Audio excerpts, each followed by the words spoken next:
don't know him, Ron Robinson, is going to be talking today about the Battle of Gettysburg. He loves Lincoln and the Civil War history, and has been doing it for over 60 years. And he also is really involved in the the Forum, the Lincoln Forum, which is located in Gettysburg, and he's been involved with that for a few decades, I think. And some more, right? And yeah, in 2015, he was appointed to the board of the 1,000-member forum, and currently serves as chairman of the first-time attendees committee. And so, yeah, so he's been involved with that, and we've been involved with the museum as well. So we're really looking forward to his talk. And without further ado, I'll turn it over to him.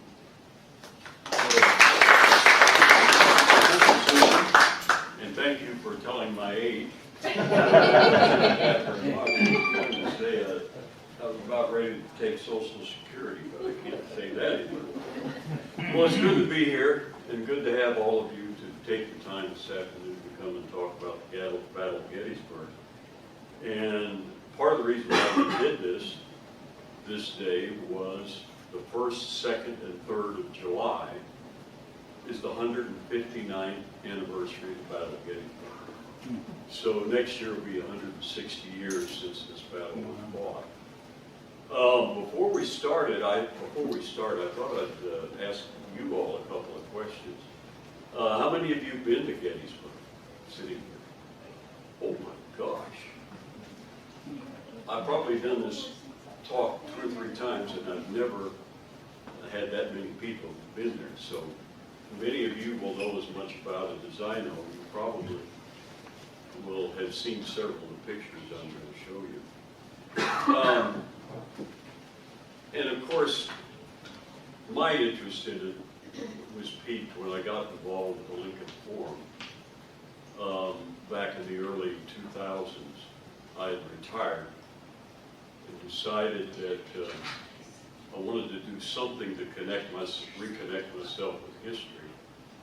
And having grown up in central Illinois, about 30 miles from Lincoln's home, I had that interest, and I discovered the Lincoln Forum based in Gettysburg, founded by 2 Civil War historians who wanted to set up something quite different than what was going on in the United States in Civil War studies. And they wanted to put together a forum and bring the very best scholars there to speak on the latest research, the latest books, etc., on the Civil War and Lincoln. And then the audience that they wanted to attract were people like us and all of you who had an avocational interest in the Civil War. None of us are scholars, none of us have our PhDs in history, but for some reason we have an interest in that war. So we attract some 300 to 400 people like us who come every year on the 19th of November. On the 16th, 17th, and 18th of November. You might say, why do you do it in November in Gettysburg at the beginning of winter? Well, the 19th of November is the anniversary of Lincoln's Gettysburg Address. So we're there the 3 days before, and there's lots of activities going on in that city, in the town. And so it helps attract people to come. So that's the background of why I got involved with the Lincoln Forum.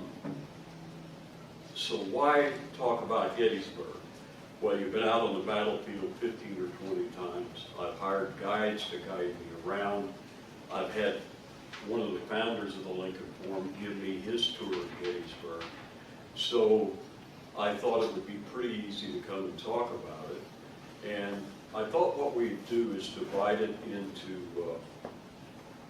really 3 parts. One is how the armies ended up in Gettysburg, Pennsylvania, how they get there. Second a little bit about the battle itself. We aren't going to spend a lot of time talking about the battle. It can be exciting for those of you who are interested in soldiers shooting at each other, but if you're not interested in that, it can be very boring. So we're going to talk a little bit about that. And then we're going to talk about why it happened. Because the story of Gettysburg, the unique story of Gettysburg, is why did it happen in Gettysburg, Pennsylvania, and how did the armies get up there to fight this battle? When all of the battles of the Civil War in the Eastern Theater was south of the Mason-Dixon line, the Pennsylvania border, with, hold on, we'll get you a chair. Hold on just a minute. Are you coming in here? Oh, yes, yeah, I'm sorry. Okay, we'll get you a chair. There's one right here. Right here, here's your Oh, chair. my goodness. Come on in here. I apologize, folks. No, that's fine. And then we're going to conclude with showing you a few pictures, and then we're going to do questions and answers. And since we're going to be on YouTube, we're on YouTube, right? So we need to have some questions to be asked so we'll look good on YouTube, even though this is being recorded right now. So let's get started, and hopefully I can make this thing work. First thing we're going to do is show you some pictures of who the commanders were. Now, you might not know this guy, but this is George Gordon Mead, and he's going to command the Army of the Potomac in the Battle of Gettysburg. And what is unique about him is that he only becomes commander of the Army of Potomac 3 days before the battle occurs. So at the day of the battle begins on July 1, not only does he not know where many of his divisions are, he doesn't know exactly all of the roads, all of the geography around Gettysburg to help plan his campaign. So he fights this battle having only been the general for 3 days, having only been the commanding general. Now, who did he replace? He replaced a guy by the name of Hooker. And Hooker had been commander of had led the Army of the Potomac in the previous battle of Chancellorsville. We're going to talk about that a little bit also. So that's George Gordon Mead. One of the sad things about Mead is he dies in 1872, and so he doesn't leave any memoirs. He doesn't have a chance to defend himself in a variety of ways. He will remain commander of the Army of Potomac until the end of the war, even though Grant will oversee him, and in the campaign of 1864, Grant will move with the Army of the Potomac and give Meade orders. Meade wins the biggest battle of the Civil War, the turning battle of the Civil War, most people would agree. And yet at the Appomattox, he's not present at the surrender. Grant takes the surrender at Appomattox. So everybody knows this guy. He's kind of skinny in this picture because we didn't get it quite framed right. But that's Robert E. Lee, and we don't need to spend any time on him, but that much time. He will lead the Army of Northern Virginia through the entire war and will surrender at Appomattox. He will later become president of Washington University in Virginia, and they changed the name to Washington and Lee. And I think he dies in 1869, and he does not leave any memoirs either. So at the beginning of the Civil War, here's the way the states look. The blue or the green, I'm about half colorblind, is the Union. The yellow, obviously, is the Confederacy. And the other color is the slave states, but the states that remained loyal to the Union. And there's 4 of them: Missouri, Kentucky, West Virginia, which was formed after the Civil War began because the West Virginians were more pro-Union. So they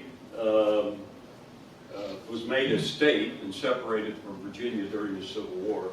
And then the other state, believe it or not, was Delaware. There were less than 200 slaves in Delaware, but it was legal to have slaves in Delaware at that time. So this map is kind of hard for you to read, and I didn't intend it to be anything for you to be able to read, except this thing will work. There we go. The first question is, how in the world did these two armies get up to Pennsylvania? Well, I'm going to show you with this laser pointer how they got there.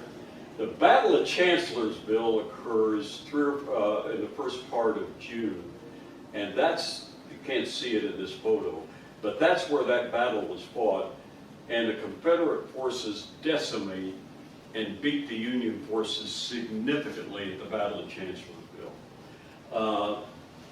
Lee is the victor, and this Hooker guy is the guy that got beat. And so they fight there, and this is where Stonewall Jackson was killed. And they end up, a month or so later, down here by Fredericksburg, Virginia. And this is the Chesapeake Bay area. This is the Rappahannock River in through here, right in through here. And they end up across the river from each other. Now, I'm going to take both armies up to Gettysburg, but I'm not going to tell you why they did it this way, because we're going to talk about that a little later. So Lee decides that he is going to leave the south side of the Rappahannock River, and he is going to move northward, and he's going to try to get to Pennsylvania. So how does he do it? Well, very stealthily, and with a great deal of hiding his efforts in his direction that he's going to take. He starts moving his army division by division to the west. And he escapes from Hooker, who's right here, and Hooker doesn't know he's left. And he only sends a division at a time, or a corps at a time. So he doesn't move his whole army. He's very stealthy in getting it done, and he gets away.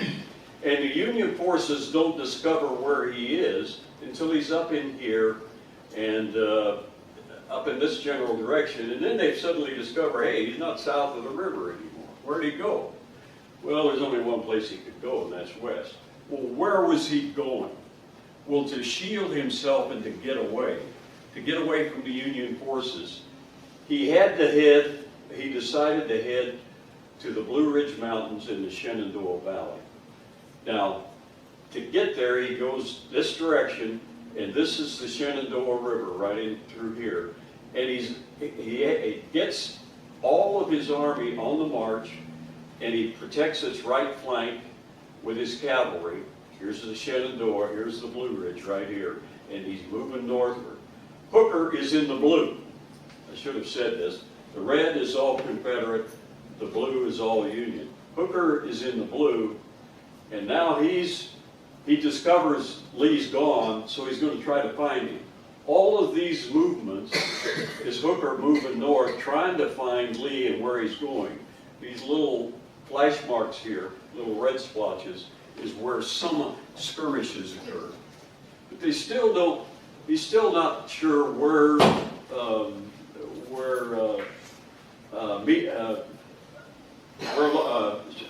I'll get it in a minute, where Robert E. Lee is going and the army in Northern Virginia. So he's moving northward, trying to shadow them. Lee has taken all the passes in the Blue Ridge, and he's covered all of them, so the Union forces can't get through the Blue Ridge. Then Lee does an unusual thing. This line right here is his cavalry. This is Jeb Stuart, and Lee tells Jeb Stuart, I want you to be on my right flank. You can see that on your right, and I want you to follow the Union Army and keep me appraised of where they are. Now that is a failure, and we won't spend a lot of time talking about it, but Stuart does not do a very good job in that regard, and that is one of the reasons why the Battle of Gettysburg took place in Gettysburg. So eventually Lee makes it north of the Mason-Dixon line. That's right here. He goes through Maryland. This is West Virginia over here. He goes through Maryland. It gets up to Pennsylvania. Now, one of the things he has to do, in those days, armies couldn't move and stop and stay in one place very long. Why? Because of the demands for forage, the demands for food. You lived off of the land. If you stayed very long, pretty soon you'd eaten up all the cattle you'd eaten up all the hogs, you'd eaten up all the fruit, you'd eaten up everything, and then you had to move.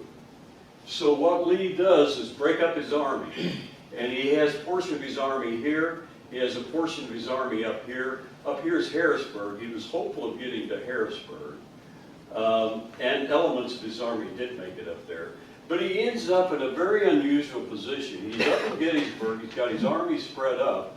The Union forces are down here somewhere, and if you stop and think about it, it's backwards from the way all the battles of the Civil War were fought in the Eastern Theater. Here's Lee, north, and he's facing south, and the Union Army is marching north, trying to protect Washington, D.C. and Baltimore. And so, normally the Union Army is facing south, because they're trying to take Richmond, and the Confederate Army is facing north. Well, they turn out to be backwards. So why Gettysburg? Well, I'll show you a little more of it here in a minute. Come on.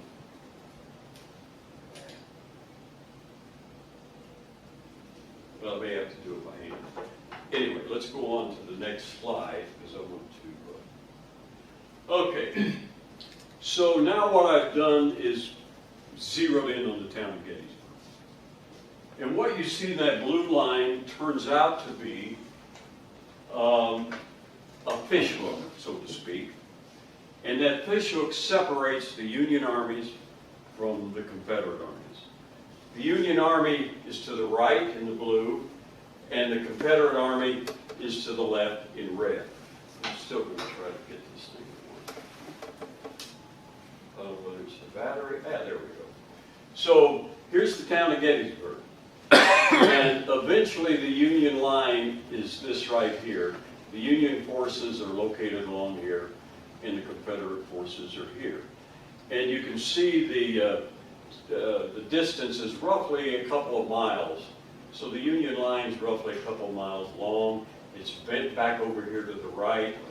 And there's four very prominent locations on the battlefield that you need to know about. Right here is what's called Cemetery Hill, and that is the northernmost point of the fish hook. It's also actually a cemetery. It actually would be the place of where the National Cemetery, where the Union troops will be buried. It will be the place where Lincoln will speak. This is Culp's Hill over on the right. It's a hill. It is the very far right of the Union forces. Here's the Confederate forces here. Then as you come down here, this is Little Round Top and Big Round Top, and I'll have some pictures to show you of that.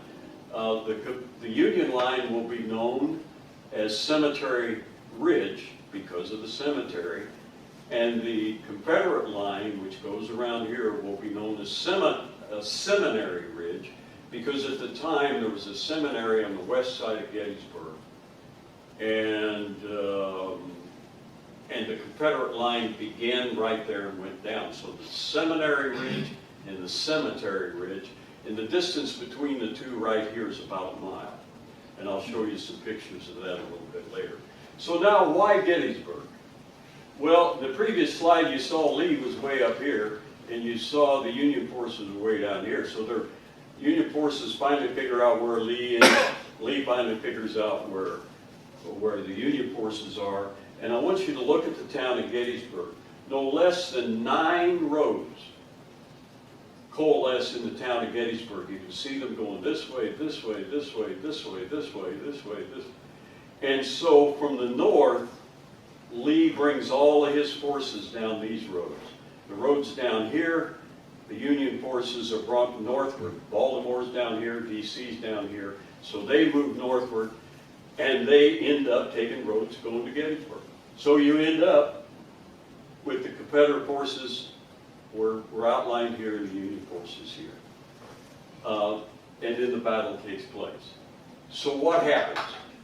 There's 3 days of the battle. Day 1. Now we're zeroing in on the town of Gettysburg. Here's the Union line again. Here's the Confederate line out here. The first day, Confederate forces come down Chambersburg Pike.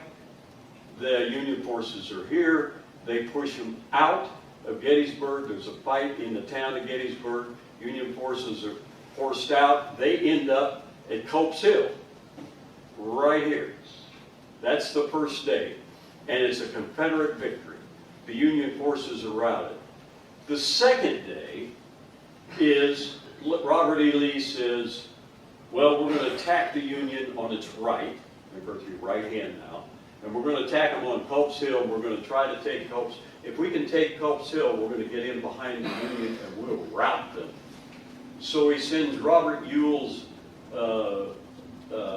corps against the Union forces here, and it turns out he's not successful. He isn't defeated, but he doesn't win either. It's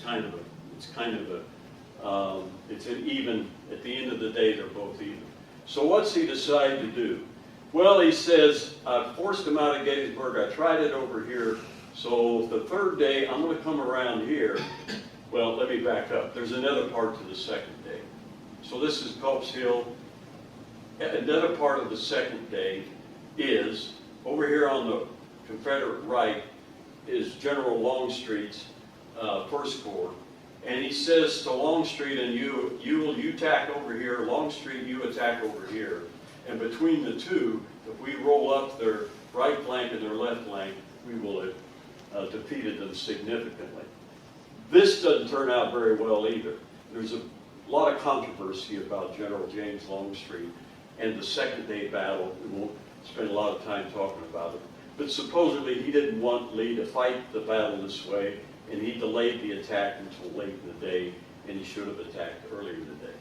So, at the end of day 2, Lee has won the first day. The second day was kind of a draw. So the third day he decides, I'm going to attack their middle. And that's the site of the famous Pickett's charge. And so we all know what happens to Pickett. He's defeated. Lee then immediately, and he's defeated substantially. It's a rout. And Lee decides within 2 or 3 hours of that occurring, and that all occurs in the afternoon, that he's got to retire, he's got to retreat, he's got to get back to Virginia as soon as he can. So that's the Battle of Gettysburg in a 5-minute nutshell. So I've then pulled up what happened with Pickett's charge. This is all Longstreet's corps. You can see his name up there. And you can see this is Pickett right here. And this is Pettigrew. You don't hear much about Pettigrew, but it was Pettigrew's division and Pickett's division that attacked the middle of the Union line. And we'll have some pictures of that in just a minute. And the distance across here is about a mile. Okay, I've included this picture because in the Battle of Gettysburg, there's the famous words, the copse of trees, C-O-P-S-E of trees. That's the copse of trees. Historians and people who study trees and fauna and all of that suggest that none of these trees go back to the day of the battle. But at the time of the battle, there was a much larger group of trees here, and it covered about an acre and a half of trees. And Pickett's charge was aimed at that copse of trees. He was to go across from the Seminary Ridge to the Cemetery Ridge and focus on hitting the Union line at the tops of trees. Now what you see right here is a rebuilt portion of the stone fence. The Union forces were right here. Confederate forces were right here, and they were coming from this direction. Union forces were facing this direction. This brick wall was about 4 foot tall at the time, so you could literally stand up and and fire over it. This, right behind this statue, is called the high water mark of the Confederacy monument, and that's the furthest the Confederates got. It's estimated somewhere between 100 and 200 Confederate soldiers of Pickett's brigade made it across this wall and into this area, and that's as far as they got. Now, what I've done is showed you another picture that's taken looking due west from that previous picture, and if you look right there on the horizon, that's the statue of Robert E. Lee. Pettigrew's division came in from this direction, Pickett's division came in from this direction, and this line of trees is Seminary Ridge. Now, at the time of the battle, not all these trees were there, and they're now taking some of them down. But that's where they departed from, and the distance is about a mile. This line right here is Emancipation Road, and they had to march across, go across the Emancipation Road, up to the fence, across the fence, and one of the things I forgot to mention, Union artillery is behind this picture, and they're firing all the time at them from the time they left over here, from Seminary Ridge until they got here. Union artillery is decimating them. They marched in echelon, shoulder to shoulder, no more than 3 or 4 feet apart, and one shot of musket, one shot of particular kind of ammunition for cannons that could kill 6, 7, 8, 10 men at one time. So that's what Pickett and Pettigrew faced. Not a pretty sight. Now, I want to give you just a few more things to show you how bloody and how the number of people that fought on the Confederate side and the Union side, and how impactful this battle was and why it was so important. So there's a Confederate military deaths by state, and you can see the state of Virginia, the state of North Carolina, and the state of Alabama had the highest number of deaths of the Confederate forces. Very little in Florida, Mississippi, Louisiana, even Texas. Look at Texas. Texas lost very few men in the Civil War. Now, ignore these first 2 paragraphs, but I want to focus on this paragraph right here. At the Battle of Gettysburg, 160 men were killed per hour. The Battle of Gettysburg. If you assume there are 14 hours of daylight, they didn't fight at night. So 168 men were killed per hour and 792 wounded per hour. Incredible. Over 2 per minute were killed and 13 wounded per minute for 3 consecutive days. That's how bloody that battle was. Now, when you look at the bigger picture of it, there's a great deal of argument of whether these 2 numbers are correct. I've seen some numbers as high as 120, 130,000 for Union troops, and as high as 90,000 for Confederate. But these seem to be the numbers that are used more than most to say what happened. So the battle strength going into the battle, those engaged in the battle, that's what that means. The Union, you can see the Union had 20,000 more troops than the Confederate. Killed, the conventional wisdom is the Confederate numbers are 3,700, and the Union kills 31, and certainly you could sense that because of Pickett's charge. If you're on the offensive, you're going to lose a lot more if you're on the defensive. Number wounded, number missing. The number of missing will turn out to be about 50% will be dead somewhere that they find a week later, several days later, some of them 3 miles down the road. Some of them got up and walked and fell dead a mile or 2 later. But at the end of the battle, 5,200 Confederates were missing. Most of them will be found dead. Some of them will have decided to desert. Some of them, after the battle was over with, just I'm going to North Carolina. Didn't tell anybody. Walked down the road and got to North Carolina. Same thing true of the Union side, too. I've had enough of this war. I don't care what they do. I'm leaving.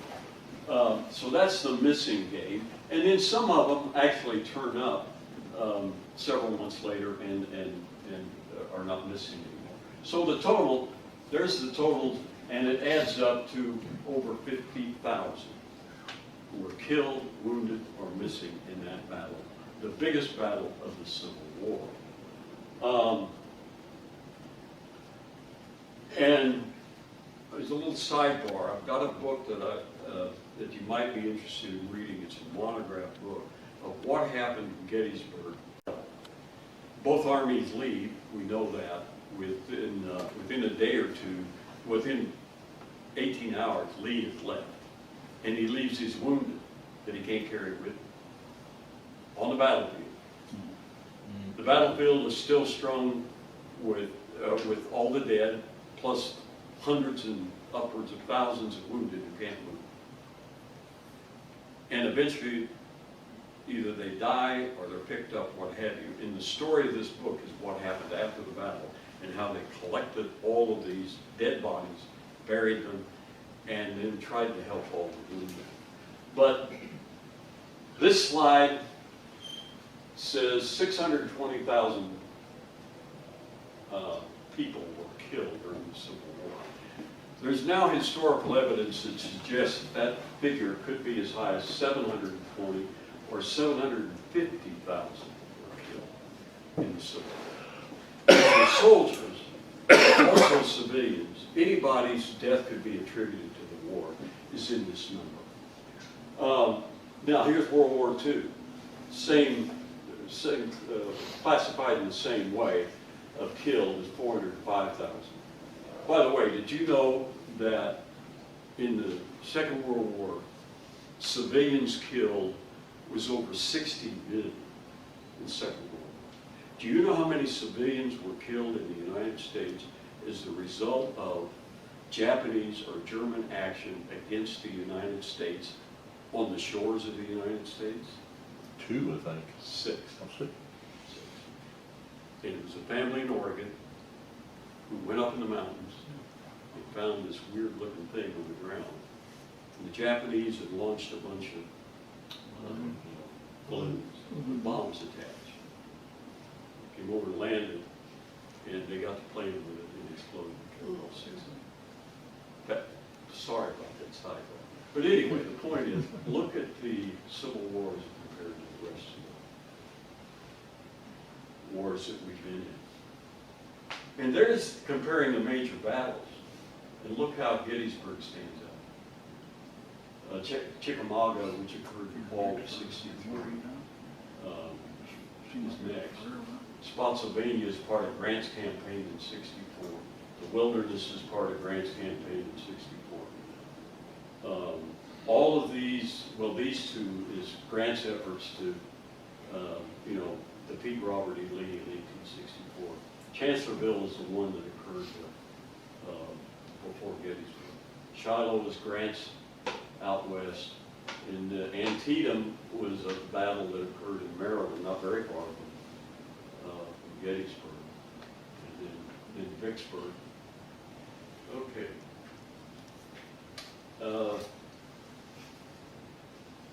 Now, this slide does nothing but illustrate combat deaths. These are Union, this is not the Confederacy, but this is Union combat deaths in blue and disease deaths in red. More people died of disease in the Civil War than died by getting killed. Now, this is a slide, the total number of troops involved in the Confederacy, in the Union, was 1,500,000 over the 4 years of the war. The Confederates fielded 1,008,000. Then the death rate for both sides, Union is blue and yellow is Confederate, is about the same. Wounded non-mortally, you can see that the Union had a lot more wounded than the Confederacy did, and that stands to reason because they had a lot more engaged. Died from wounds. The Confederacy as a percentage had a lot more died from wounds than the North did. And died from disease. Confederates, you can see the difference between the Confederates and the Union there. Okay. So why did the Battle of Gettysburg happen to begin with? Well, the Confederate victory at Chancellorsville was the 5th consecutive Confederate victory in the East. Army of Northern Virginia beating the Army of And there was a feeling, in part in the South, that if we could just engage them one more time, we could end this war and we might be able to win it. So there became an immediate debate among Robert E. Lee, Jefferson Davis, and the War Department of what to do. Do we follow that line and try to attack him one more time and beat him? There was some concern about the Union siege of Vicksburg. At this time, Grant has surrounded Vicksburg. And there was a feeling also among the Confederate leadership, well, let's park Lee, let him sit right where he is, and take a significant number of his troops, and let's send them to Gettysburg, because we can't afford to Gettysburg, or to Vicksburg, because we can't afford Vicksburg to fall. If Vicksburg falls, the Confederacy is separated. So there was that group. Lee was asked, what do you think about sending him? Lee says, I don't think we ought to do that. And part of it was, I can't get them there in time before Vicksburg is going to fall. But he also said, if Vicksburg is going to fall, we need another victory. So let's figure out another way to engage the Union forces and try to get that final victory, which might lead to our independence. Thirdly, Lincoln issued the Emancipation Proclamation in September or October of 1862. The Emancipation Proclamation said this: any place in the states that are in rebellion against the United States, the Union Army controls any of that territory. The slaves in that region are automatically free. Now, interestingly enough, it didn't apply if you were in Kentucky, Missouri, or because you weren't in rebellion. So he didn't free all the slaves. He freed part of it. It's an Emancipation Proclamation is an edict from the president. It's not the Congress that did anything. So what happened as a result of that? Well, there were large portions of the South, particularly Tennessee, particularly Virginia, and other states where almost immediately the slaves began leaving the plantation. And they went to the Union lines. And before the war's over with, over 1 million of them do this. As that began happening, there was pressure on the Confederacy. They couldn't produce as much food. They couldn't produce as much forage. They couldn't produce as much of the elements you need to conduct the war. Why? Because the slaves were leaving the foundation and they were performing a lot of that work. So that was a pressure on Davis and the War Department in the South. Are we going to be able to continue this war if this continues, the slaves leaving the plantation? So another thing that was causing a major problem in the South was war weariness. The Southern states had said at the beginning of the war, 1 or 2 battles and we'll defeat the North and we'll have our independence. I'm overstating it, but basically that was a feeling. That didn't happen. They had whipped the Union armies, whipped them badly. 5 battles in the Eastern Theater. And the Union was still intact. Lincoln was still fighting for the Union. There was some evidence of weakness on his side. We'll cover that in a minute. But by and large, they hadn't defeated the North. So how does that translate into Gettysburg?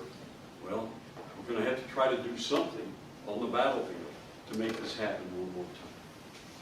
So war weariness had affected the South, declining manpower. It's not generally well known, but the Confederate Congress shot itself in the foot during the Civil War. They passed 3 laws that exempted significant portion of Southern manpower from being conscripted into the Army. Where were those, what classifications were there? The slaveocracy, the plantation of the South needed to keep all the men that they could on those plantations to keep the slaves working to produce cotton, to produce the foodstuffs, et cetera, et cetera. So they didn't want to go fight. They needed to stay home. That affected the South's ability to put thousands and thousands of more, perhaps as many as 5 to 10 divisions more in the field. Another reason why the Battle of Gettysburg happened, and this gets to what happened in Gettysburg. There was a significant anti-war sentiment in the North throughout the war, clear up until it ended. And it was primarily based within the Democratic Party. And there was lots of, in the elections in the fall of 1862, the Republicans had lost the governorship of New York, they'd lost the governorship of New Jersey, and the anti-war sentiment via newspapers and via incidents that happened in various cities had been somewhat on the rise. So one of the thoughts in the South, again, Jefferson, Davis, and Lee, was if we could have another battle, we won all of them except, we won all of them today. If we could have one more battle and we went up to the northern states and we fought that battle up north, that would surely have a dramatic impact in increasing the anti-war sentiment up north and perhaps lead them to the negotiating table. And so, in fact, the South felt so strongly about that the Vice President of the Confederacy had made some inquiries with Lincoln administration about wanting to meet with them sometime in the middle of July, late July of 1863, anticipating Lee would defeat the Army at Gettysburg, where it was going to be, and they would then be in a position to talk with Lincoln and the Lincoln administration about stopping this war. The same kind of thing relates to the upcoming presidential election. If you could go up there and defeat the Union forces in Pennsylvania, increase the anti-war sentiment, the upcoming presidential election in 1864, you might find a stronger Democratic candidate. You might force Lincoln to step down and not run again. So again, if we can defeat them, then we'll have a better chance via various processes that we've outlined here to bring the whole war to a close. And finally, the big one, and this is the one that Lincoln worried about more than anything else, is this right here. If the French and the British, who had some sympathies with the South, agreed to recognize the Confederacy as a belligerent power, a whole set of international laws that existed at that time would suggest that the Union would have to drop its blockade of the southern ports, which it had put in place in 1861, 1862. In effect, they would recognize the South. And if that happened, that would almost force the Union into negotiations with the South to somehow end the conflict. Lincoln worried about this more than he worried about anything else. Okay, Gettysburg Aftermath and Impact. It was the first major battle and defeat on northern soil. No European recognition of the Confederacy occurred. There was an irreplaceable loss of troops, both dead, wounded, and missing to the Confederacy that Robert E. Lee could never make up. It was his last offensive battle. In the campaign of 1864, which resulted in the surrender at Appomattox in 1865, he never again was able to go on the offensive, and he could barely handle the defensive. Even then, his brilliance as a commander fought Grant battle for battle, going down the state of Virginia, heading toward Richmond. The loss of Vicksburg on July 4th. So the battle occurs, it's over July 3rd. It's a disaster. It becomes known in the South within a week how bad it is. And within that same week, they found out they'd lost Vicksburg. The loss of Vicksburg and Grant's leadership at Vicksburg almost makes it inevitable that Grant's going to end up commanding the Union forces down the road. It accelerated the desertion in AWL, away without leave, under the Confederate Army. Lee had never had that big of a problem, but it became a major problem after Gettysburg. The giving up and going home became a very standard problem that he faced throughout till the end of the war. He also couldn't feed his army. They ended up wintering back down west of Chancellorsville, west of Fredericksburg. He has a hard time feeding them. He has a hard time clothing his army. He has a hard time getting ammunition. He can't feed his horses. He goes into camp in 1864, or after Gettysburg, 1863. And from then on, a significant portion of his time and effort is spent trying to keep his troops fed and clothed. Positive Union morale softened anti-war sentiment. Makes sense. You defeat the Confederacy in your home state, you defeat them badly. It softened the anti-war sentiment, increased the Union morale. And Sherman to Atlanta and the march to the sea. If Gettysburg hadn't happened,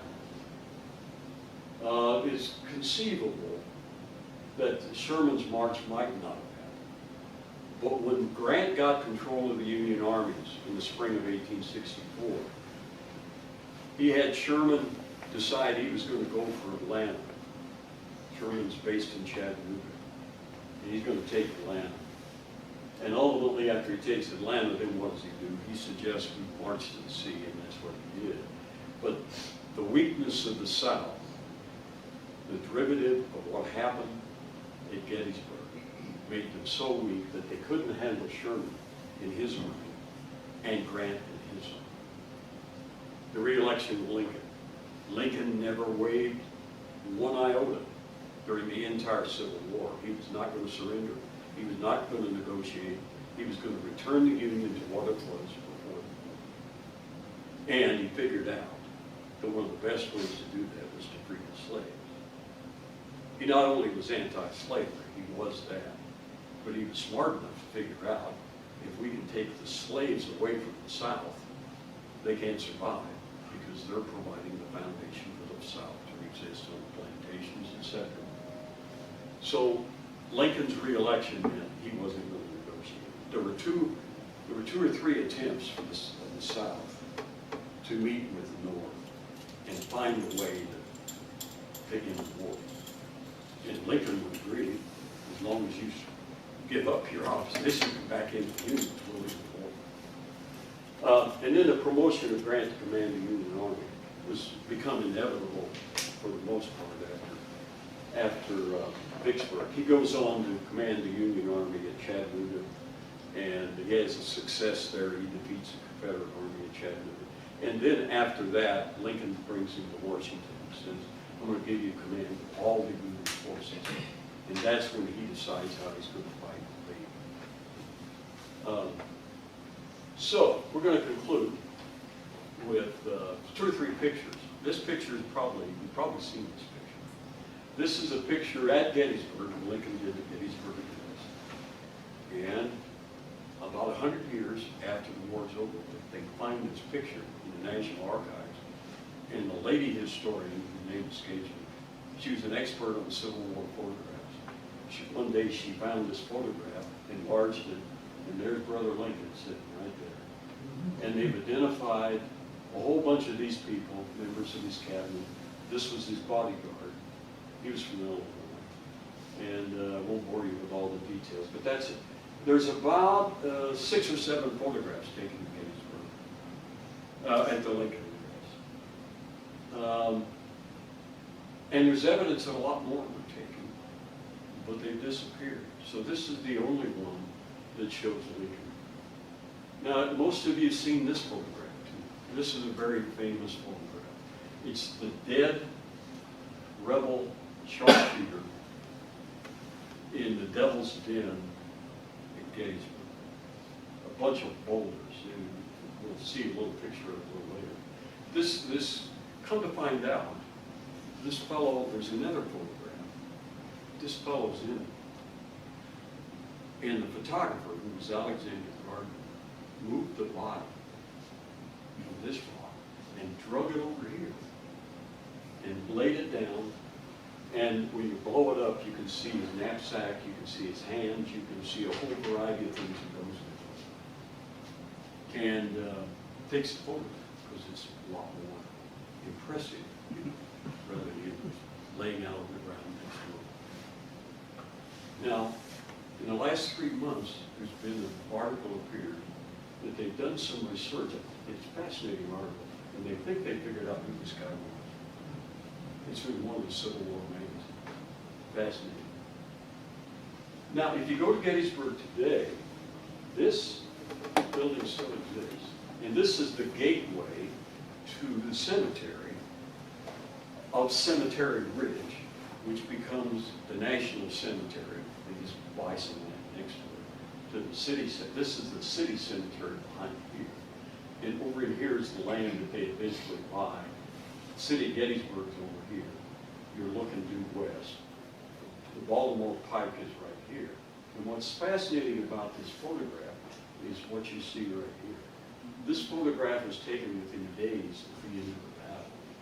And right along here, if you go back up there today and park your car, you can walk over and there's dozens of artillery, Union artillery pieces facing this direction and back this way, because Culp's Hill is that over here. And so the guns have been removed, but none of the debris has been taken up. So I thought that was a fascinating picture to show you.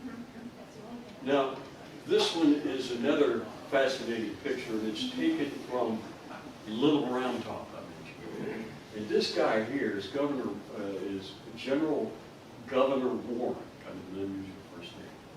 And he's one of the heroes of the Battle of Gettysburg, because right here is the Blue Ridge Mountains. And right here is South Mountain, which is the northern end of the Blue Ridge Mountains. City of Gettysburg is way back over here. You're looking west. This is Seminary Ridge, right here. And down here, going back this direction, is Cemetery Ridge. Little Round Top is right south, south end of Cemetery Ridge. He gets some orders, on his own, on the second day of the battle, he decides to ride down here and see what the left flank of the Union Army, what it looked like. When he gets down there, there's nobody there. Not a Union soldier in sight. He's looking across at the Confederates and he sees Confederates moving. And he said, my God, we got to get some troops up here. So he calls back, and they end up, the Union guys get down here just at the right time. The Confederates are coming up the hill. You can see this is the bottom, and you can see they come up this direction. They're coming across here, and they're coming up this direction and through here. And so he'd saved the day, probably. And so they put a statue up here. Later, Sheridan's going to fire him at the Battle of Petersburg. Warren doesn't do what Sheridan thought he ought to do, so Sheridan fires him at the spot. Now what's right here?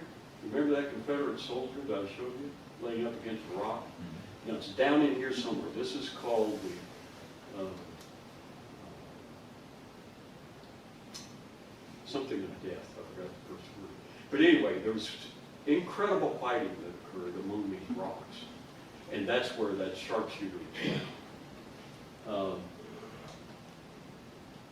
So this is a little round top. Warren's statue is up here. And this photo is looking east. This is big round top. Nothing was fought over here. There was not any action on big round top. But little round top was directly opposite Longstreet's lines.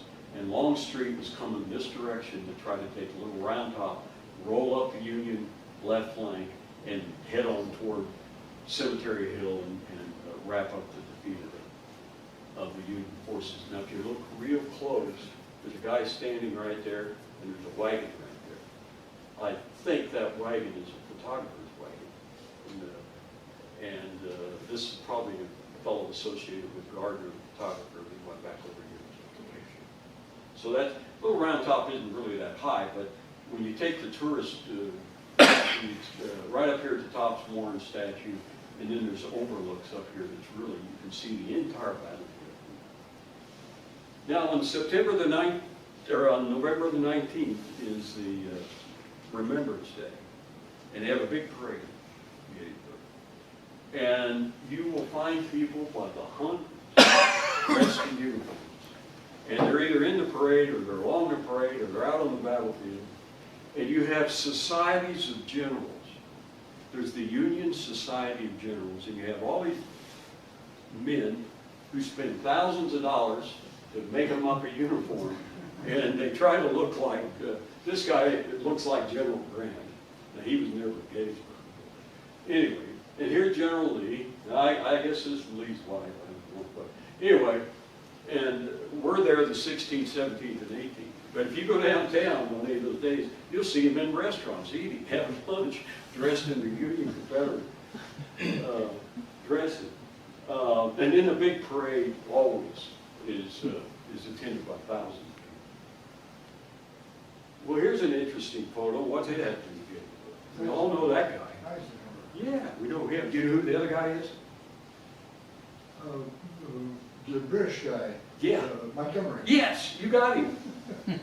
Now, if you know your World War II history, these guys didn't get along very well either. Montgomery reported Eisenhower, and he didn't particularly like it. Well, why is that here? Well, Eisenhower, when he retired, bought a farm in Gettysburg and lived there until he died. Now, why did he buy it at Gettysburg? Do you know? Eisenhower never made it to Europe in World War I. He graduated from West Point in 1950. He tried to get to Europe to fight in World War I. If you graduate from West Point, you want to be in battle if you're going to get promoted. He never got there. His last assignment was he was assigned to Gettysburg to train troops to go overseas and fight. And part of the land, and part of the, at that time, part of the battlefield was federal, was a base for the military. And much of that base and acreage is the land that Eisenhower farms. So, when Eisenhower retired, the world came to his doorstep that was still living, that knew him, and they wanted to come and see him. And he would see quite a few of them. And inevitably, he had to talk to them about that. So Montgomery comes over, and they're looking at about the same thing I showed you at the beginning. So that's the story about Eisenhower. Now, as a final picture, those of you who've been there well understand this. But I think there's 1,200, I've got the figure somewhere, 1,289 statues, or monuments, I should say, monuments of various kinds and sizes are on the battlefield of Gettysburg. They were mostly done by the veterans groups, the Grand Army of the Republic, and the Daughters of the Confederacy in the late 1800s, early 1900s. In fact, there got to be so many, they had a lot of arguments over whether this statue ought to be 6 foot tall, because what you guys did is not enough to give you a 6 foot statue, you ought to have a 2 foot statue. You get that guy. Well, that happened all in the 20th century, clear up to the 1950s. But what I wanted to show you was this one. So you can see all these, is the, whatever it is, to the state of Pennsylvania.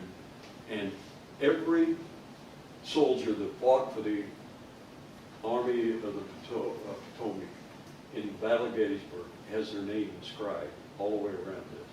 And then you can walk up in here, and I think the generals that's involved are in here.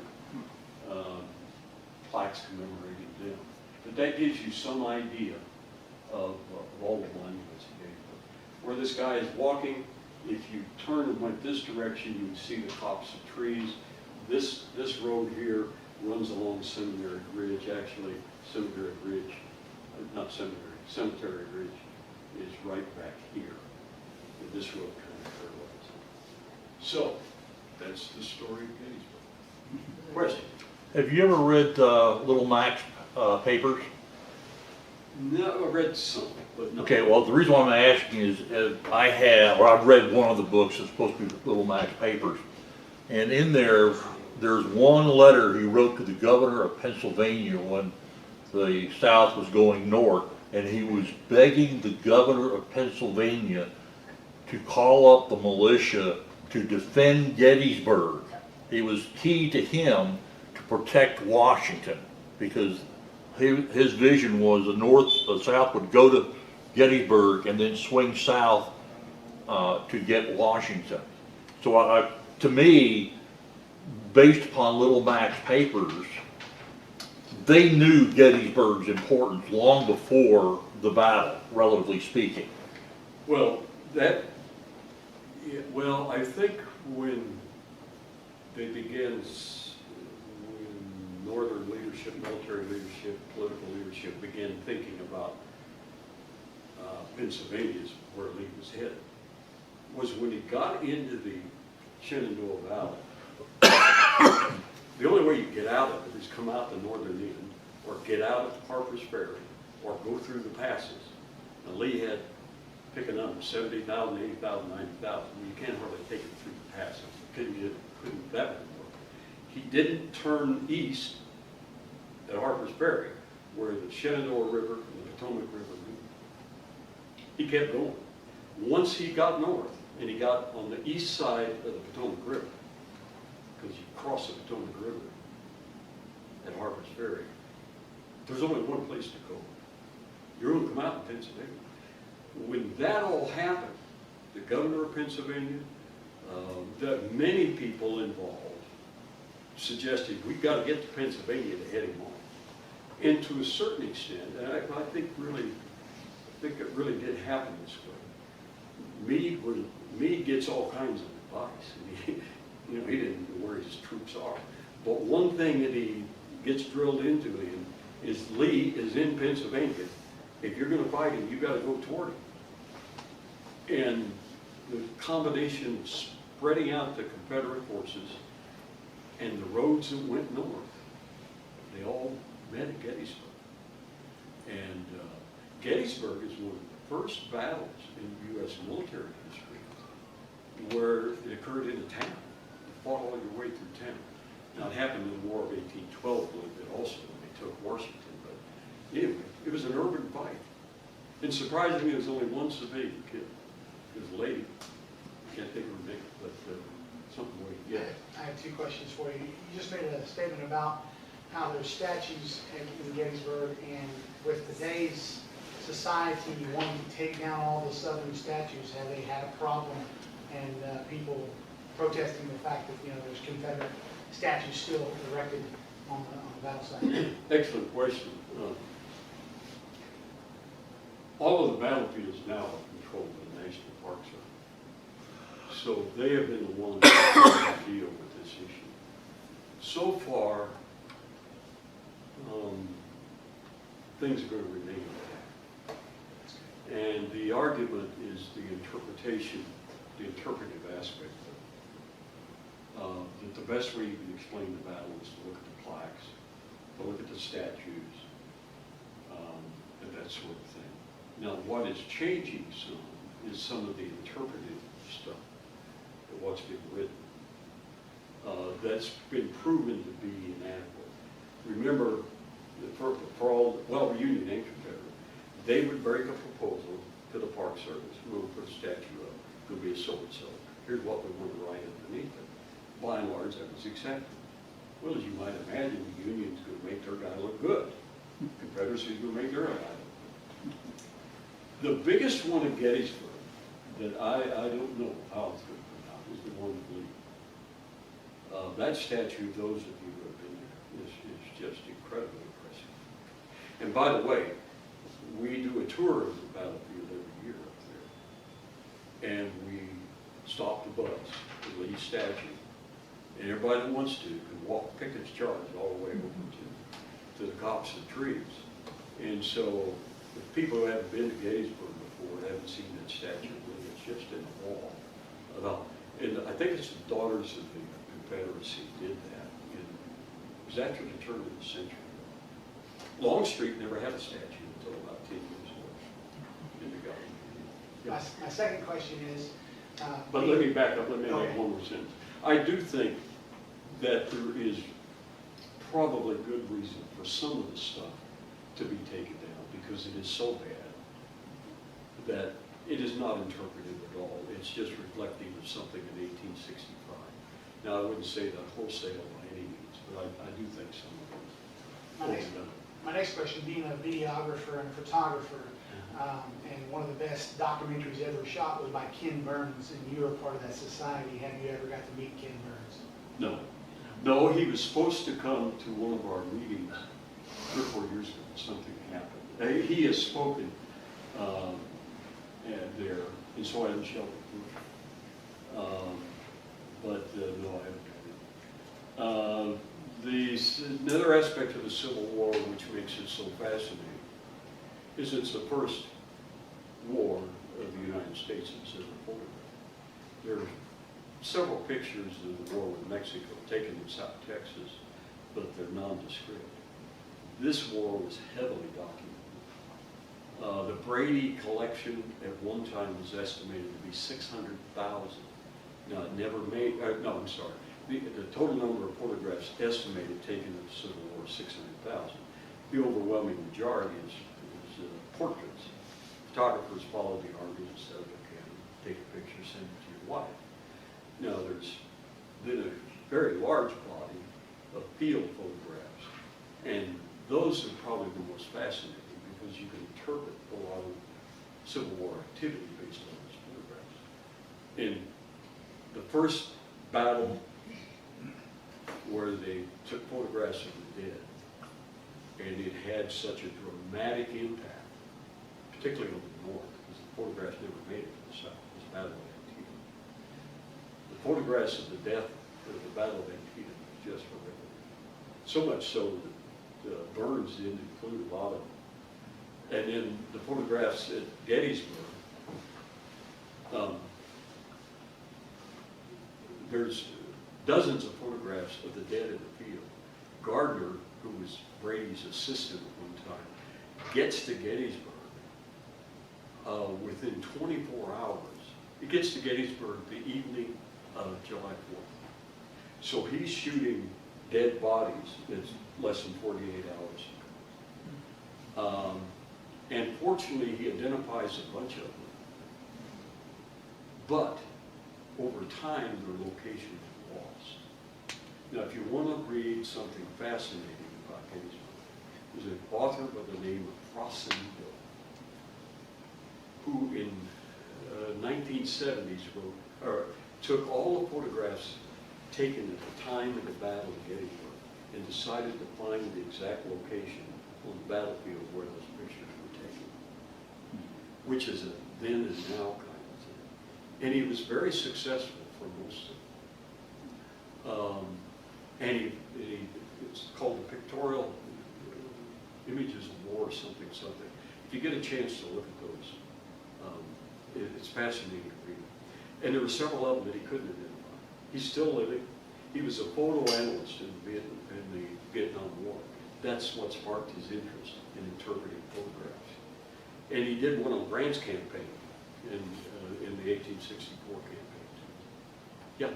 Are you familiar with what happened to most of those plates after the war? Both of the what? The glass plates that the negatives were on? Well, what was left of Brady's collection was acquired by the National Archives.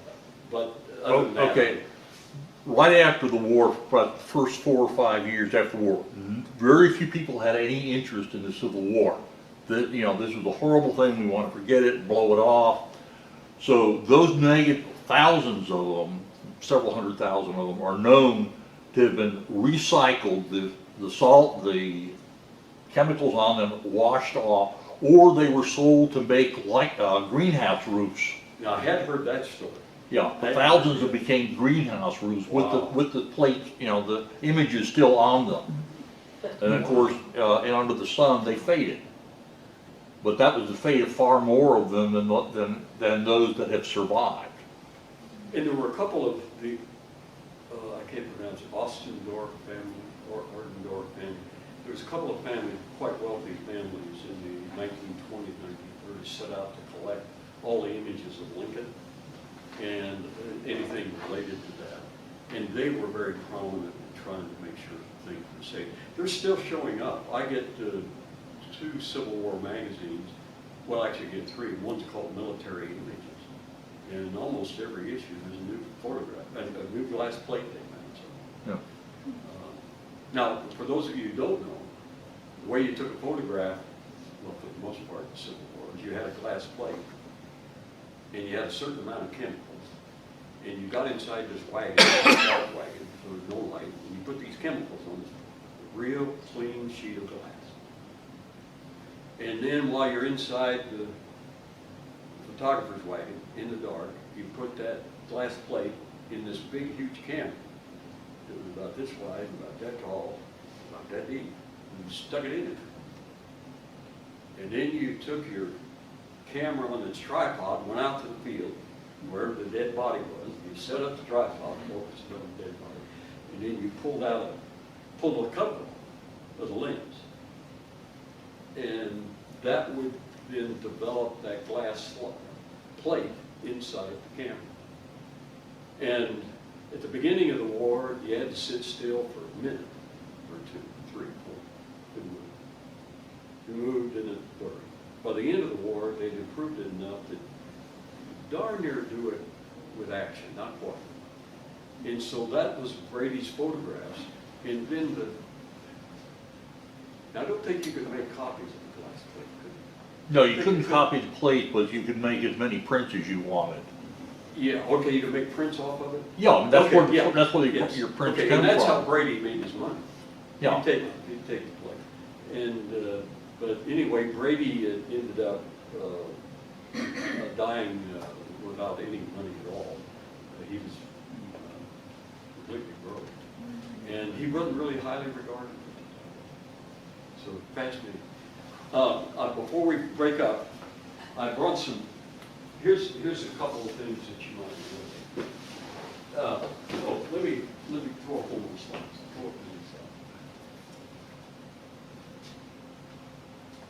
Okay, what I've got over here is this. If you want to read a book, the latest book on Gettysburg that's superbly written is Alan Gelzo, The Last Division. And if you get up on YouTube, you'll find several lectures that he gives about Lincoln. He's a superb lecturer.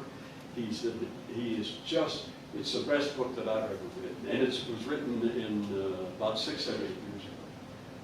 Gabor Boric, the Gettysburg Gospel is about Lincoln's Gettysburg Address.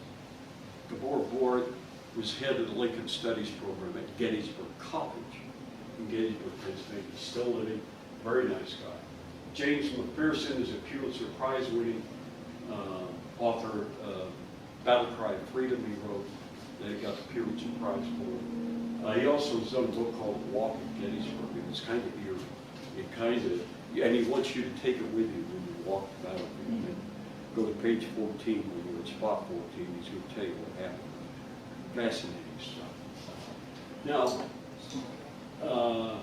Now the Gettysburg, the aftermath of the battle, is this monograph that I've got here. That's the one that's, they paid a group freed black folks $1.25 a body to go out to the battlefield and dig them up within 2 or 3 months of the battle. And we all know what Canadians killed that. And there's photographs. And what are you gonna do? Well, part of the reason why we have the national battle at Gettysburg is because a guy in town by the name of Wills, who was an attorney, decided when he saw all this at the end of the battle, oh my God, what are we gonna do? We're gonna leave them all, we're gonna bury them all, and in a selfish way, we're gonna ruin all this farmland. So he's the one who started the idea of let's put the first national cemetery for the nation's war dead here at Gettysburg. And he got it done in a matter of a month or two. That's why Lincoln ends up there for the Gettysburg Address. Because they're going to dedicate that cemetery, and they, by that time, have moved significant number of bodies there. And so, and they also, every governor was invited who had troops at the Battle of Gettysburg, and all but 3 of the northern states had troops. So there were going to be all kinds of political figures there. And so when Lincoln got the invite, and he was, all that he was to make a few remarks. He wasn't the main speaker, we all know that. But he decided to go. Why? The political thing there is that he could mix and mingle with the governors, he knew the elections coming up. He knew, well, it was just a political thing to do. So that's that. Now, here's a strange thing. Get up on YouTube. You'll find videos by Jeffrey the librarian. I don't know who this guy is, but I've watched dozens of his stuff. And he does each segment of the Battle of Gettysburg. And he does it in a topographical, it's like you're looking at a table, it's a topographical representation of that portion of the battlefield. And he moves regiments, and he designs it for people like you and I. He's not writing it from a military standpoint. And you understand how the Confederates drove the Yankees out of Gettysburg, out of town Gettysburg. And you understand why Pickett's charge failed the way he's doing it. So I encourage you, if you're going to do anything, look up YouTube and look up Jeffrey the librarian.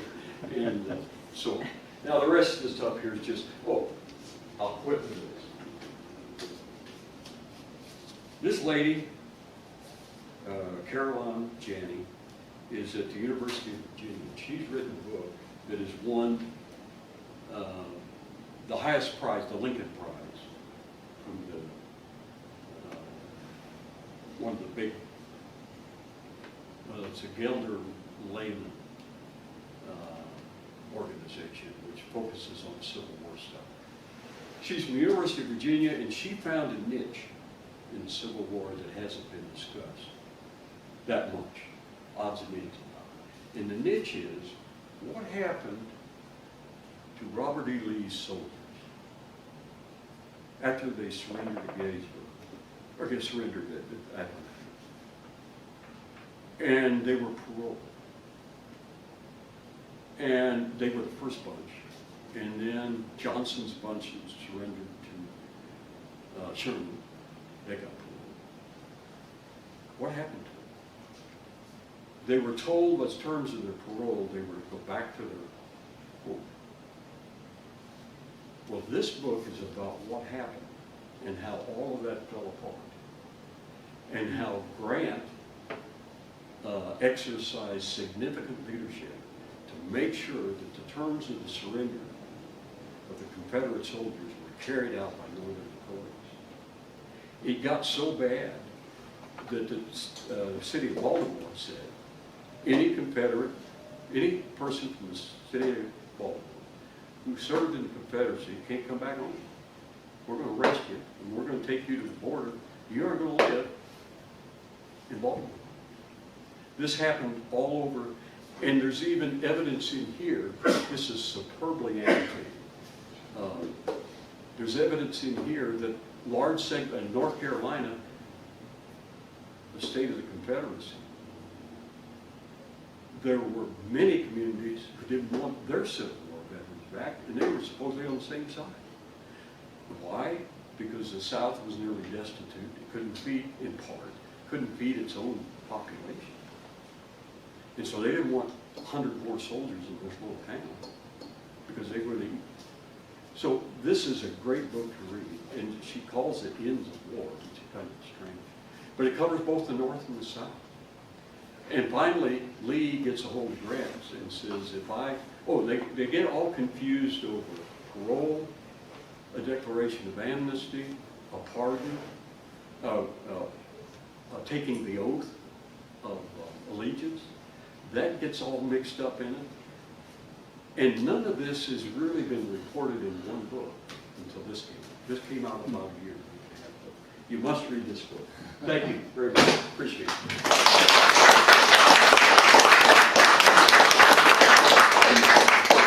If you believe that the Civil War was not caused by slavery, I encourage you to read this little book called The Apostles of Disunion.